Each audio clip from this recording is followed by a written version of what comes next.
Assalamualaikum warahmatullahi wabarakatuh. Perkenalkan, nama saya Alifiyah Restu Ayu Fauzia dengan NIM 060107210004 dari kelas 1A PGMI Fakultas Tarbiyah dan Keguruan Universitas Islam Negeri Sunan Ampel, Surabaya. Pada kesempatan kali ini, saya akan mempresentasikan mata kuliah studi hadis dengan materi memahami cabang-cabang ilmu hadis.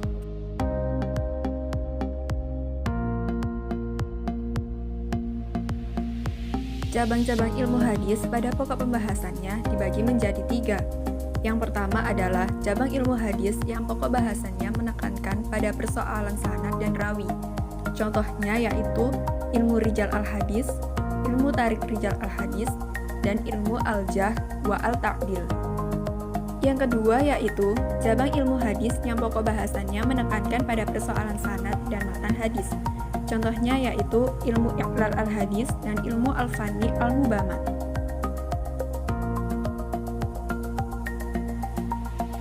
Dan yang ketiga yaitu cabang ilmu hadis yang pokok bahasannya menekankan pada persoalan matan hadis, yaitu ilmu gharib al-hadis, ilmu asbab urut al-hadis, ilmu tawarik al-mutun, ilmu nasik wa mansuk al-hadis, ilmu talfiq al-hadis, dan ilmu tashif wa al-tahrif.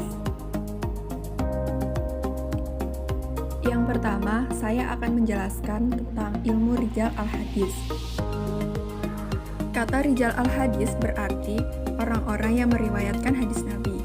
Secara terminologis, ilmu ini didefinisikan dengan ilmu yang membahas tentang keadaan para periwayat hadis, baik dari kalangan sahabat, tabi'in, maupun generasi-generasi berikutnya. Di dalam ilmu ini, dijelaskan ringkasan sejarah riwayat hidup para periwayat, guru-guru, dan murid-muridnya yang meliputi tahun kelahiran dan wafatnya, keadaan-keadaan, serta sifat-sifat mereka. Ilmu rijal al-hadis merupakan jenis ilmu yang sangat penting, karena pada ilmu ini mencakup kajian terhadap sanad dan matan. Rijal atau tokoh-tokoh yang menjadi sanad merupakan para perawinya. Tujuan dari ilmu ini adalah untuk mengetahui biografi para perawi hadis bahwa mereka adalah periwayat hadis yang sesungguhnya. Kitab-kitab yang membahas ilmu ini adalah Kitab Al-Bidayah wa Al-Nihayah karya Syekh Imad Al-Din Ibnu Katsir, Al-Muntazam karya Ibnu Al-Jauzi, Al-Raudatain oleh Ibnu Syamah, dan Tarik Al-Baghdadi karya Abu Bakar Al-Khatib Al-Baghdadi. Yang kedua adalah ilmu tarikh rijal al-hadis.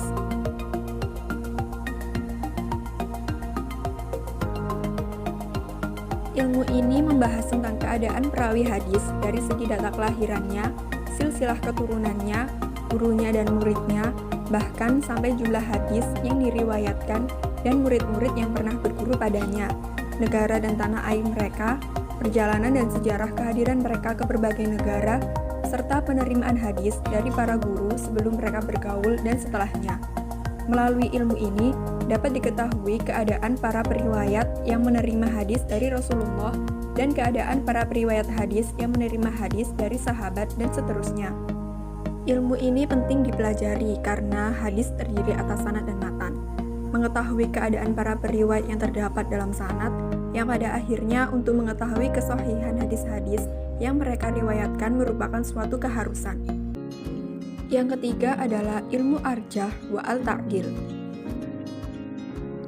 Ilmu al-jarh wa al-ta'dil ini membahas pribadi perawi, baik dari sisi negatif maupun sisi positifnya dengan lafaz-lafaz tertentu. Ilmu ini muncul bersamaan dengan munculnya periwayatan hadis, karena untuk mengetahui hadis sahih harus didahului dengan mengetahui periwayatnya, mengetahui pendapat kritikus periwayatan tentang jujur tidaknya periwayat sehingga memungkinkan dapat membedakan hadis yang dapat diterima dan ditolak. Oleh karena itu, para ulama hadis mengkaji tentang para periwayat hadis, mengikuti kehidupan mereka, mengetahui seluruh hal tentang mereka, menelaah dengan cermat sehingga diketahui para periwayat yang sangat kuat hafalannya, yang dobit, yang lebih lama berguru pada seseorang, dan lainnya. Perbedaan ilmu al-jarh wa al-ta'dil dengan ilmu rijal al-hadis terletak pada spesifikasi paparan nilai kredibilitas perawi untuk dapat diketahui status perawinya, apakah periwayatannya layak diterima atau ditolak. Dengan demikian, ilmu arjah wa al-ta'dil adalah bagian dari ilmu rijal al-hadis. Yang keempat adalah ilmu i'lal hadis. Kata i'lal merupakan bentuk jamak dari i'lah, yang secara bahasa berarti penyakit.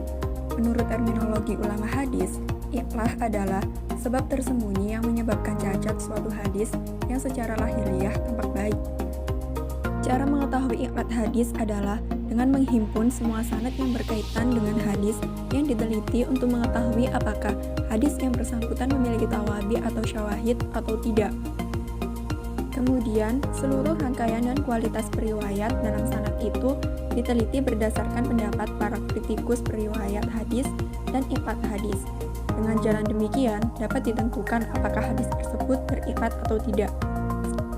Secara terminologis, ilmu i'lal al-hadis menurut Muhammad A'jad al-Khatib dalam usul al-hadis ulumuh wa mustalahuh adalah ilmu yang menerangkan sebab-sebab yang tersembunyi, tidak nyata yang dapat mencacatkan hadis yang berupa menyambungkan hadis yang munqati, memarfu'kan hadis yang mauquf, atau memasukkan sanad hadis ke dalam matan hadis tertentu, dan lain sebagainya. Cara ulama untuk membedakan antara hadis yang sahih dan dhaif yang mengandung i'lal atau cacat, syadz atau kejanggalan adalah dengan cara menyeleksi sanad hadis, mengadakan pertemuan ulama dan berdialog serta mendengarkan pendapat mereka. Mereka juga menulis kitab-kitab dalam bidang ini yang dimulai sejak akhir abad kedua dan awal abad ketiga Hijriah dan seterusnya. Di antaranya yaitu Al-Tariq wa Al-I'lal karya Yahya ibnu Ma'in, Kitab I'lal al-Hadis karya Ahmad ibnu Hanbal, Al-Musnad al-Mu'allal karya Ya'qub ibnu Syaibah al-Sudusi al-Basari, Kitab Al-I'lal karya Muhammad ibnu Isa al-Turmuzi, Kitab I'lal al-Hadis oleh Abdul Ar-Rahman ibnu Abi Hatim al-Razi, Al-I'lal al-Waridah fi al-Ahadis al-Nabawiyah oleh Ali ibnu Umar al-Darqutni. Yang kelima adalah ilmu al-Fani al-Mubamat. Ilmu yang menerangkan tentang nama-nama orang yang tidak disebutkan dalam sanad hadis. Ulama yang merintis ilmu ini adalah Al-Khatib al-Baghdadi. Yang keenam adalah ilmu gharib al-hadis. Ilmu gharib al-hadis adalah ilmu yang menerangkan makna kalimat sukar yang terdapat dalam matan hadis. Ilmu ini menjelaskan hadis yang maknanya samar. Ilmu ini mengkaji tingkatan kekuatan lafal hadis dan pemahaman maknanya. Karena bagi seseorang untuk meriwayatkan hadis yang maknanya sukar akan sulit dipahami. Mengetahui kosakata hadis dan maknanya merupakan langkah awal untuk memahami makna hadis dan kandungan hukumnya. Ilmu ini bermanfaat dalam pemahaman makna dan kata-kata dalam hadis, terutama pada kata-kata yang jarang digunakan dalam bahasa Arab pada umumnya. Awal mula ilmu gharib al-hadis ini karena Nabi pernah bersabda kepada para delegasi kabilah-kabilah Arab sesuai bahasa asli mereka. Namun, para sahabat yang hadir pada saat itu tidak mengerti beberapa kata yang disampaikan Nabi. Akhirnya, mereka bertanya pada Nabi dan beliau menjelaskan. Kejadian ini berlangsung hingga Nabi wafat. Akan tetapi, setelah Rasulullah wafat, banyak orang non-Arab yang masuk Islam dan belajar bahasa Arab sebagai alat komunikasi mereka. Karena bahasa asli mereka adalah bukan bahasa Arab, maka mereka menemukan kata-kata gharib dalam hadis Nabi. Sejalan dengan perkembangan zaman, muncullah generasi-generasi baru yang membutuhkan pengetahuan tentang kosakata-kosakata gharib dan para ulama berusaha menjelaskannya, baik secara parsial maupun lengkap. Ulama yang pertama kali menulis kitab dalam bidang gharib al-hadis adalah Abu al-Hasan al-Nadhar ibnu Shumayyi al-Mazini, Abu Ubaid al-Qasim ibnu Salam, Abu al-Qasim Jarullah Mahmud, Ibnu Am al-Zamakhsyari, Maj'ad-Din Abu al-Sa'adat, Al-Mubarak ibnu Muhammad al-Jasiri. Yang ketujuh adalah ilmu asbab urut al-hadis.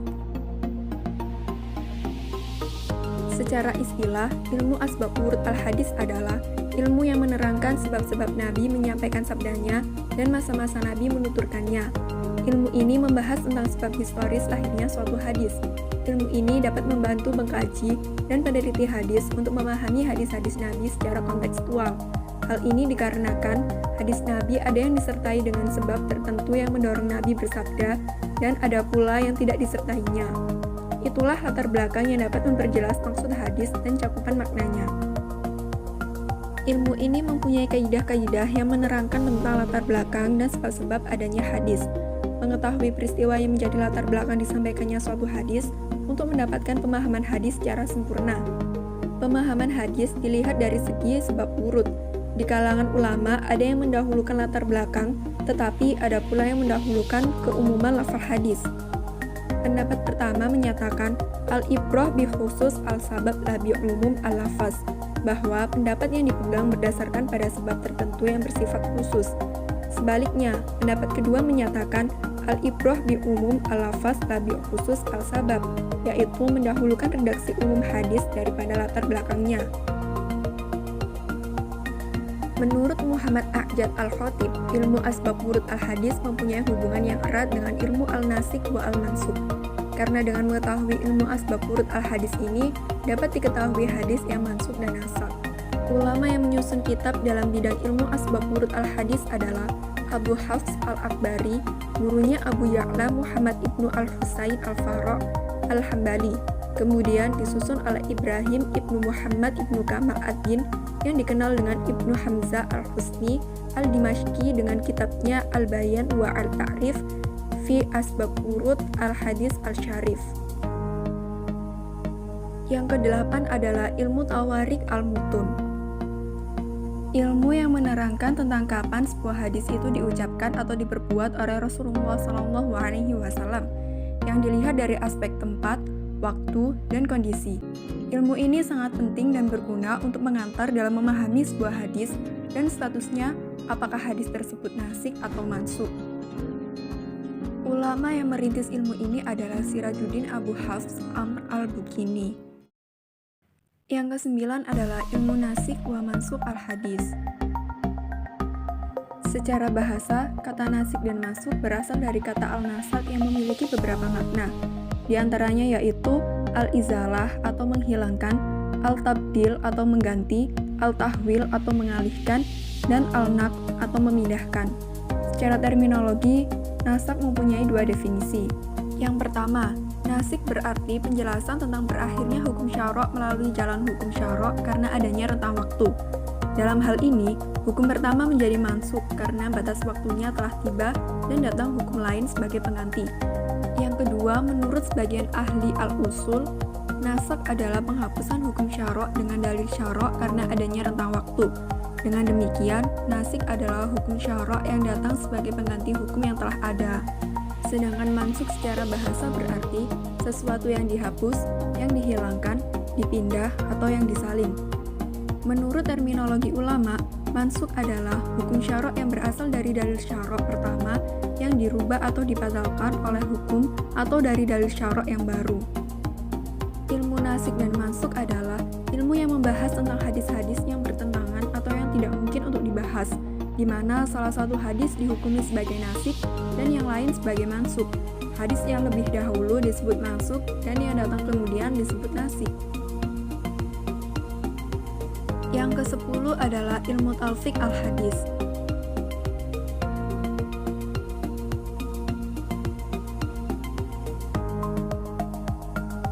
Para ulama menyebut ilmu ini dengan ilmu muskil al-hadis, ikhtilaf al-hadis, takwil al-hadis, dan talfiq al-hadis, yaitu ilmu yang membahas tentang hadis-hadis secara lahiriah bertentangan dengan maksud untuk menghilangkan pertentangan itu atau menyesuaikan dan menkompromikannya sebagaimana pembahasan hadis-hadis yang sukar dipahami hingga hilang kesukaran tersebut.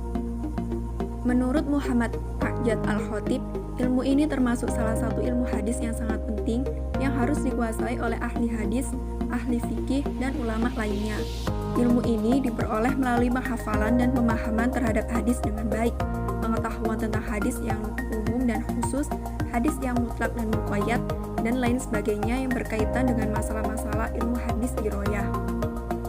Para ulama telah menyusun kitab-kitab yang berkenaan dengan ilmu ini, seperti Imam Muhammad ibnu Idris al-Syafi'i dengan kitabnya Ikhtilaf al-Hadis, Imam Abdullah ibnu Muslim ibnu Qutaibah al-Daimuri dengan kitabnya Ta'wil Mukhtalif al-Hadis, Abu Ja'far Ahmad ibnu Muhammad al-Tahawi dengan karyanya Mushkil al-Asar, Abu Bakar Muhammad ibnu Hasan al-Ansari al-Asbani dengan karyanya Mushkil al-Hadis wa Bayanu. Dan yang terakhir adalah ilmu tahsif wa al-tahrif.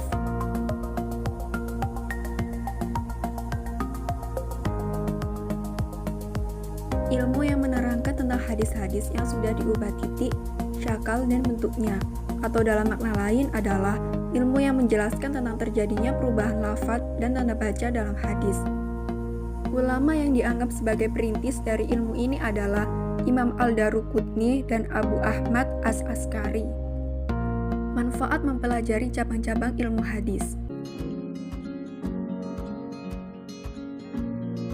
1. Memberikan gambaran tentang cara menjaga as-sunnah dan menghindari kesalahan dalam periwayatannya. 2. Memberikan pengetahuan baru tentang cara mengetahui kualitas buah hadis.